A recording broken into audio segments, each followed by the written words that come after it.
Chefs of Reddit, what are some tips and tricks that everyone should know about cooking? Whatever you're sauteing, don't crowd the pan. Get a bigger pan or cook in batches, but the reason your potatoes, veggies etc. aren't getting brown and crispy is because they're drowning in their own juice. I can confirm this. I am not getting a tan because I keep drowning in my own juices. Sauce is a potato. A falling knife has no handle. Forever true. Don't learn this one the hard way. Absolutely, if you drop a knife, jump the frick away from it and let it hit the floor. Also, don't cook with no shoes on. The roux, probably one of the most useful things in cooking. It's used as base for sauces. Heat up a few TBS of butter in a saucepan and stir in an equal amount of flour. Once it is thick and frothy, you can add a liquid of your choice for the base of your sauce. Milk or chicken stock are my favorites. Add as much as necessary to reach your desired consistency. Add spices or melt cheese to make a great cheese sauce. Be creative. One tip I learned about making roux is to cook it until it starts to smell nutty.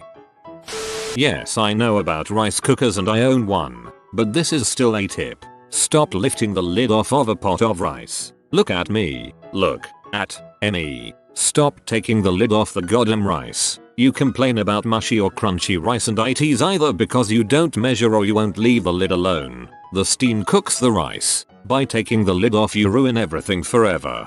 Welcome to my childhood. Puerto Ricans eat lots of rice and we learned pretty dang quick not to touch the pot on the stove. My American friends will ask how to make PR rice and I have to break them of the compulsion for checking and stirring and checking again. Just leave it the frick alone. Chop with the rear part of the blade, not the tip, in a rolling motion. And then flip the knife over and use the back of it to shove stuff into a pot, not the sharp side. Always taste your food while cooking. I always have like 5 spoons beside me while cooking. This allows you to accurately adjust seasoning, flavors, and cooking time. It is tough at first to know what to adjust, but you get better at it with time and it will really improve the quality of food you make, especially over salting. To help with knowing what to adjust, my tip from below would help. Smell the seasoning you want to add while tasting. It's the opposite effect of plugging your nose so you don't taste things. The flavors will combine and you'll know if the seasoning is going to work before adding it. Dull knives are more dangerous than sharp knives. And crap conversationalists. Shameless plug for our Ask Culinary. Since people seem pretty into this topic, I have used that place a ton for general advice, specific advice, tips, tricks, or whatever. It's got a lot of highly trained chefs and great cooks and experienced bakers. When making pork chops, cut the ribbon of fat so that it is in pieces instead of one long piece. It prevents the chop from curling in the pan and cooking unevenly. So that's why they curl. Thank you. Steaks continue to cook even off the grill.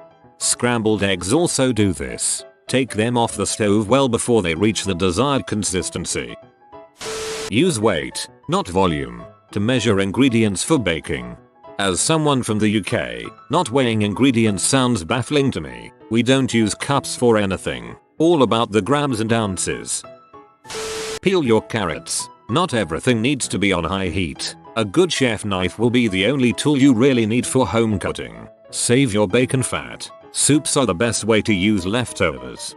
Chef's knife and bread knife. Sorry, but a serrated blade is just far easier to cut bread with. A chef taught me that sprinkling pepper onto strawberries makes them taste like strawberry flavored candy. I tried it and definitely recommend it. Gonna try this one as soon as strawberries are back in season. 8 months to go. The best advice I've gotten is that the main 2 differences between a restaurant chef and a home cook, other than training and basic cooking knowledge skills, is that the chef will season, salt, much more generously. Second and most importantly, clean as you go. You will become so much more efficient in the kitchen, will always have space to work, and will have very little cleaning work to do when you're finished cooking. Quote from a friend: use real butter. It's a mistake to even have margarine on hand. I'm no professional, but in my years of cooking I've found that not everything needs to be cooked on high. Don't overthink your recipes. Instead of trying to make everything fancy, just learn how to shop for quality ingredients. Food doesn't have to be fancy to taste good. A simple recipe made from quality ingredients with proper technique is almost always better than being fancy. Use butter. Use butter. Use butter. I prefer UK style butter. Don't be afraid of it. Its pros outweigh its cons. Don't bounce around when you're learning to cook. Learn to make one dish well before moving on. This will make learning other dishes far easier. Olive Garden chef here. Here's what you do to blow your friends and guests away. 1. Hire a bunch of high school students or kids. 2. Have them take the boxes out of the freezer and begin to thaw everything. Take the soup out of the freezer. Thaw it, add noodles. Serve. Open the pre-seasoned and pre-cooked entree. Reheat it in frying pan, oven, or deep fryer. Plate it. Mark up the price 2000% and tell your guest their family was going to say that Olive Garden chef is oxymoronic, then read the rest of your post. Cold oil, hot pan, foods won't stick. Hot pan, cold oil, food no stick. If Yan can cook, so can you. Garlic makes everything better. I was reading a soup recipe to make some split pea soup my fresh ham leftovers, and it said to add 1 clove of garlic. I immediately disregarded that and changed it to 1 head of garlic. It was a small head, and 1 clove wasn't going to do jack in 4 quarts of soup. The soup is awesome, no regrets. I'm not a chef, but an awesome chef's knife that I got as a gift changed everything in how I prepare my food. I can't tell you how important it is to have good knives. It makes everything go so smoothly. One good chef's knife, and maybe a good paring knife, is really all you need. Why so many people think they need huge knife sets is beyond me. Just get a really high quality chef's knife, or santoku if that's your thing, and you're pretty much set. Just make sure to keep it sharp and care for it properly. Wash your goddamn hands. 1. Pay attention to plating. A nice, clean, warm plate can make the difference between an okay meal and a great meal. Most restaurants I've worked in aren't serving anything special. They just serve it in a way that makes it look special. If you treat your homemade stuff like it was in a 5-star restaurant, you can make hamburger helper taste like scratch-made casserole. 2. Read recipes completely and prepare before starting. Don't start cooking until your mise en place is completely squared away. Get out every knife, tool, and pan you will need. Measure out all of your ingredients and put all of them on the counter next to your stove. When you are on step 1 of your recipe, you should know what steps 2 and 3 are. With most recipes, you don't have time to go back to the cookbook to double check what you're doing while your chicken dries up into leathery bits in the pan. Plan ahead and make sure you're ready to finish your dish before you start it. 3. A good sauce can save almost anything. Learn how to cook at least 3 sauces from memory with everyday ingredients. A red wine sauce, cup or so of red wine, some butter, salt, onions and pepper can turn any cheap steak into a great meal. Simple marinara can be made for under $10 bucks, and it's just as good as the $20 pasta you get at Maggiano's. Find some recipes you like and memorize them. 4. Season everything. Cooking chicken Alfredo? Season the chicken, season the pasta, season the sauce. Never assume that one flavor element will permeate the whole dish. The difference between a $1 plate of pasta and a $12 plate of pasta is putting the right amount of salt in the water. While we're on the subject, 5. Taste everything. Taste everything, all the time. Good Italian chefs taste the pasta water before they drop the noodles. Taste your sauce every time you add to it. Never throw things in a pan and wait to see what happens. You should know what your dish will taste like before it hits the plate. Don't taste boiling pasta water. I have seen lifelong chefs do this, and it boggles my mind. Always keep a good French cookbook in your kitchen. The French are known for their food for very good reasons. Unless you're baking, recipes are guidelines, not infallible rules. Once you are comfortable with the basics of cooking, apply those skills to your own original ideas. Use cookbook recipes as jumping off points for ingredients you really like. How to hold a knife. I see a lot of people hold a knife with their index finger running along the tip of the blade and the rest of their hands clasped around the hilt. This makes it pretty difficult to control the knife. The best way to hold a knife is to pinch right on the seam of the hilt and the blade with a flat thumb and the knuckle of a curled index finger. Way more stable and comfortable. And the first step to using a knife like an extension of your body. Be one with your knife. Using the knife, granted it is sharp. If you are having a hard time making smooth cuts, then you're probably cutting wrong. Standard motion is front back, or back front. The former is a French tech. The back is traditionally Japanese. Compared to the up-down hacking, it feels like turning wood into butter. Especially important for greens, because a gliding motion with little no pressure will keep them alive and crisps when they're chopped to bits. The alternative will cause browning and an unpleasant grassy flavor. Dicing an onion. I usually chop the onion in half vertically,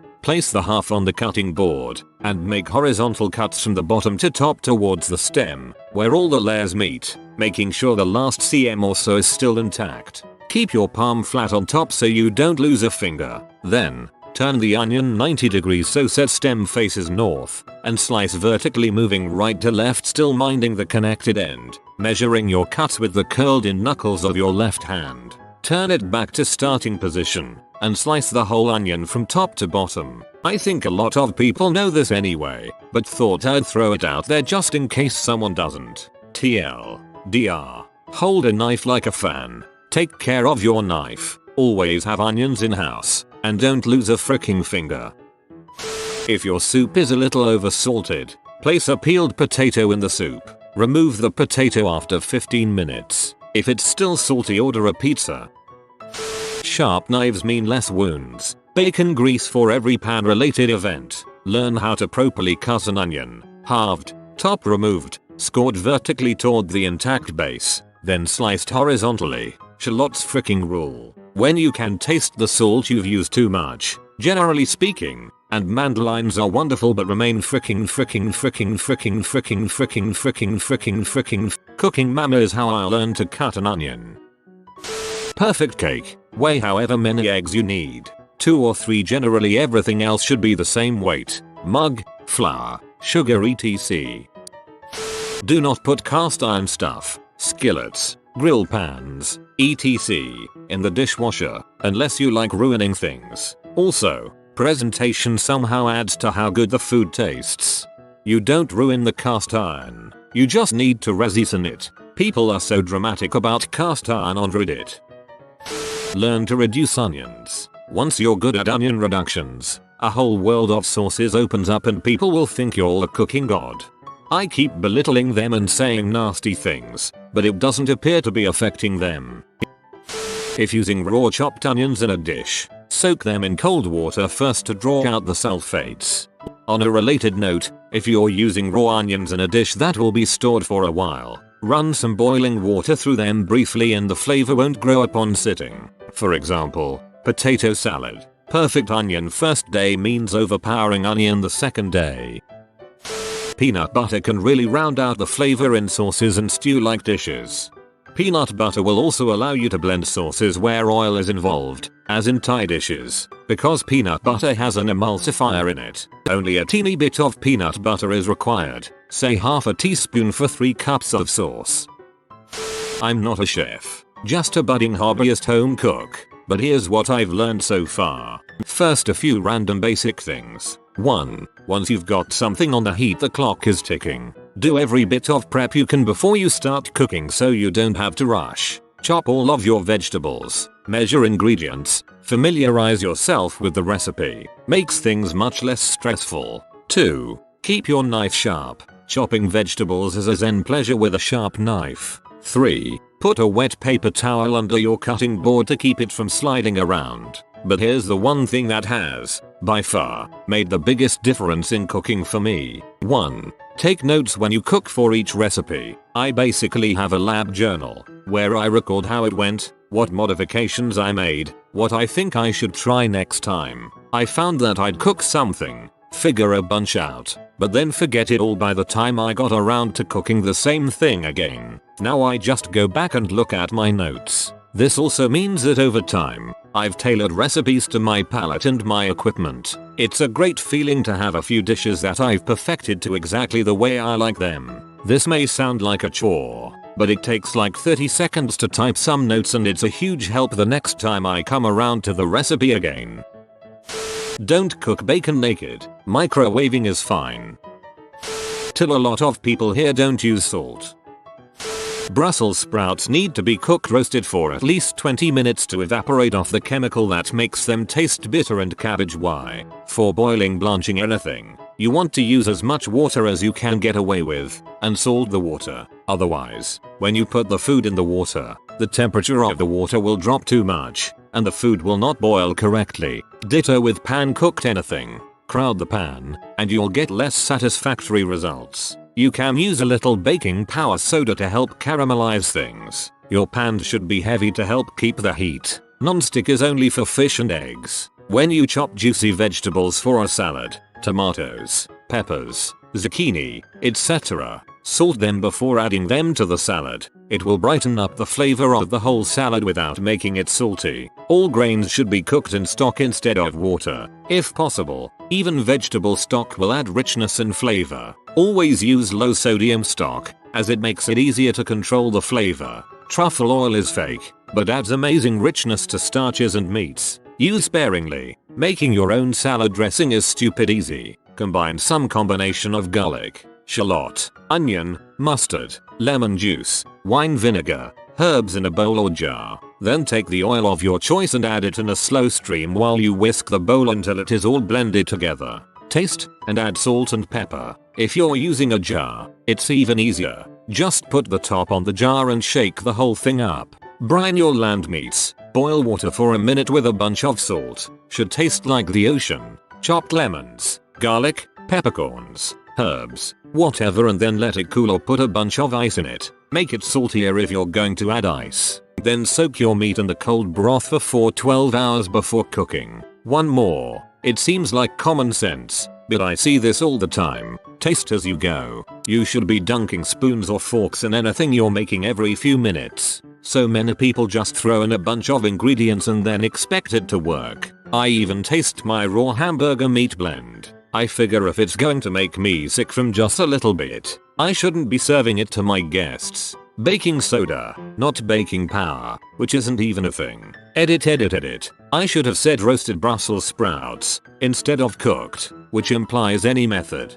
Basically, you've got to cook off the chemical that makes it bitter. You can do that in oil fairly quickly, which is why you can saute them for 5 minutes at high heat depending on thickness and get it done. Or you can boil them for a few minutes. Though personally I don't care for the texture then. Some people even claim to like the bitterness, but I don't. It's sulfur-y and weird.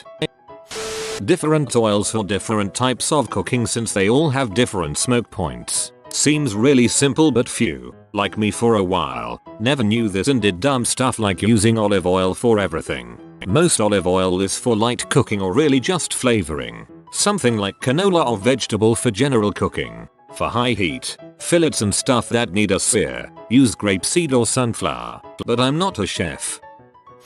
Quality skillets, pots and pans make a positive difference in how the cooked food turns out. Example, on 2 9-inch cast iron skillets, one of which is a Griswold and the other one being a Lodge. The Griswold will have a much finer surface and the Lodge will be much coarser. As such, if you are cooking eggs in them, on the Griswold the eggs will stick less, turn easier and have less of a tendency to burn than they do on the Lodge skillet. If you think you want to go with aluminum pots and pans, choose cast aluminum. It is heavier, thicker walled and distributes heat more evenly, thus giving you greater control over the final cooked foods. The Lodge pans do have a coarser surface, but that doesn't stop me from having eggs that slide around the pan and flip very easily. On my Lodge, the Lodge pans are easy to find, cheap, and perform just as well. No need to try and track down a Griswold. There is no way you'd be able to tell a difference between eggs cooked on either. Proper method for peeling cloves of garlic. The flat of the knife method is great for smashing garlic, no doubt. This is a quick and easy way to prep garlic for tossing into a pan, etc. But not necessarily the best way to peel garlic. Take your cloves. I often cook with more than one, so this works well with multiple cloves, and put them in a bowl. Take a matching bowl or a plate and cover the bowl with the cloves in it. Pick it up, and shake the bowl vigorously, like you are trying to play the maracas during a seizure. Really shake them. After about 20 seconds, put the bowl down on the counter, remove the covering bowl plate, and what do you know? Your peeled, clean garlic cloves are nestled in their own bed of stripped skins. Leaves the cloves intact and is great for other prep methods. Food tastes best if prepared by others. Next question. I'm the exact opposite. Love the taste of my cooking even though I know it's probably very average. Kind of I made this. I combined raw random ingredients. I am all that is man. You can make beef jerky in the microwave. Make a vegetable stock the traditional way. Then bring to a boil, add fresh chopped vegetables. Bring to boil again. Turn off heat and let steep like a tea. Your stock now tastes like fresh vegetables instead of steam table overcooked vegetables. Balance tastes with salt, sweet, bitter and acid. You can cook a really nice piece of fish with ease by broiling it. Submerge them in a saucepan of white wine with the skin exposed. Broil. The skin will render to a delicious crisp while the evaporating wine will cool the flesh from overcooking. Invented by a chef I can't remember the name of at the moment. There is no such thing as traditional Italian food. Traditional Italian food is about using what is local, available, plentiful, cheap and fresh, and noodles are fine. 2. Don't go out of your way to use a bunch of imported expensive crap you're not even sure you like, unless it makes you feel better mentally to eat crap you paid too much for. Cooking in the style of a region of Italy is fine, but Bologna's dishes vary from one housewife to the next, or house husband, whatever. Use some of the pasta water in your sauce. It's full of pasta flavor, which is a legit flavor, and starch, which naturally thickens your sauce. And it's salty, so you can use less salt. I'm assuming people know that your pasta water should taste like the sea. Boil your beets with clove and coffee beans. They'll be heavenly. Or foil roast them. That's fine. 2. Duck confit can get you laid, and is the easiest thing in the world. Look it up. Instead of being a dumb butt and wasting time, smash your garlic, don't peel it, and infuse your oil with it, and then remove the cloves when finished. The garlic's peel will prevent burning and no risk of biting into a giant piece of garlic. Unless you're from Gilroy and like that crap, you can cook a steak in a oil-less pan. Just get the pan hot and place the steak with the fat side down. First, the fat will render, and grease your pan. Steak flavored with steak instead of canola oil. Searing does not retain the juices. Resting your meat retains the juices. You can cook sous vide with Ziploc bags and igloo coolers. Some dude at MIT wrote an article about it. Look it up. David Arnold is the crap. Listen to his podcast Cooking Issues. He's like Alton Brown, but you can learn and you don't have to look at Alton Brown. Sorry Alton Brown. Wait, go back. I wanna know how to make beef jerky in the microwave. My life is like this close to being complete. Make your own stock. It's remarkably simple and freezes fantastically. Use a bird carcass or wingtips plus some roasted vegetables to make a huge batch. It will make anything you make taste better. Prep your vegetables before starting your meal. If you know you're making a meal at night, then cut up the veg in the morning and leave in a Ziploc or whatnot. It's a lot easier to get a meal timed properly when you're not trying to do too many things at once. When peeling garlic cloves, use a chef knife to stab any mother sucker that mentions that goddamn self-evident nonsense about using the flat of the knife to help peel garlic. Shake the dickens out of it. Kosher salt. I tell this to every person I talk to about cooking. Your food will taste much better and it will be much harder to oversalt your food with kosher salt than it will with iodized salt. I guarantee that you will notice a huge difference once you make the switch. Contrary to popular belief, you are not actually food.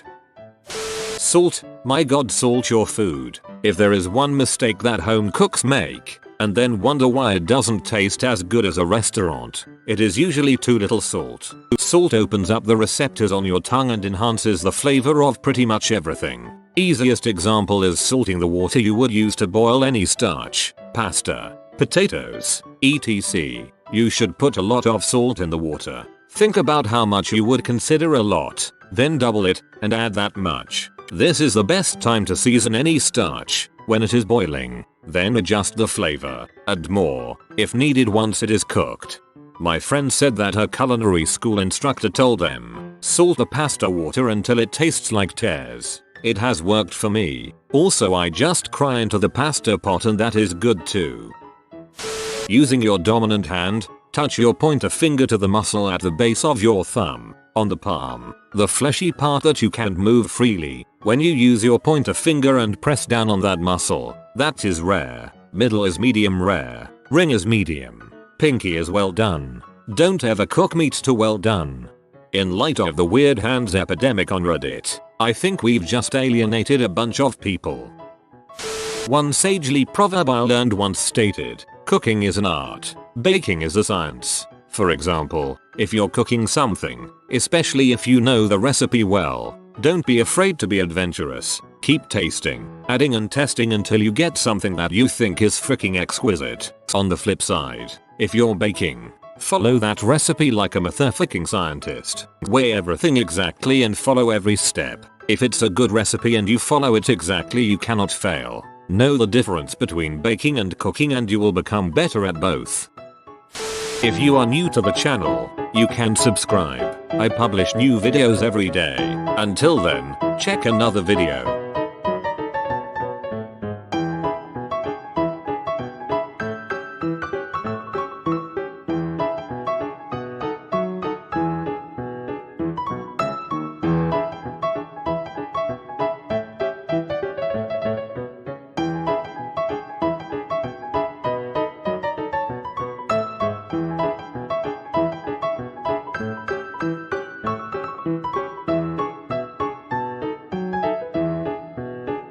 Bye for now.